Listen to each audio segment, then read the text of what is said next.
Saudi আরবে বর্ণাঢ্য আয়োজনে অনুষ্ঠিত হয়েছে sports festival. Green Bangla cricket টিমের উদ্যোগে এই আয়োজন করা হয়।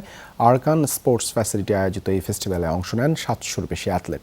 এতে ক্রিকেট, ফুটবল এবং ব্যাডমিন্টনের মোট 54টি দল অংশ নেয়।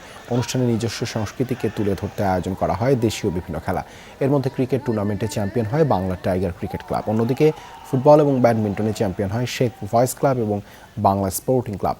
খেলা শেষে গ্রিন বাংলার টিম ম্যানেজার আল আমিন খান ও মিডিয়া ম্যানেজার ফখরুল ইসলামের যৌথ সঞ্চালনায় পুরস্কার বিতরণী ও আলোচনা সভা অনুষ্ঠিত হয়।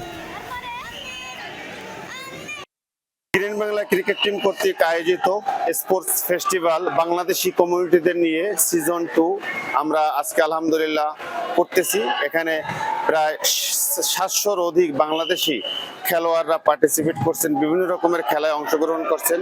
আমাদেরকে স্পন্সর করে, তারপরে আমাদের খেলাধুলায় অংশগ্রহণ করে, আমাদের এই আয়োজনে সকল প্রতিযোগীদেরকে উৎসাহ দেওয়ার জন্য, উদ্দীপনা যোগানোর জন্য আজকে যারা এখানে উপস্থিত হয়েছেন আমরা সকলের প্রতি কৃতজ্ঞ।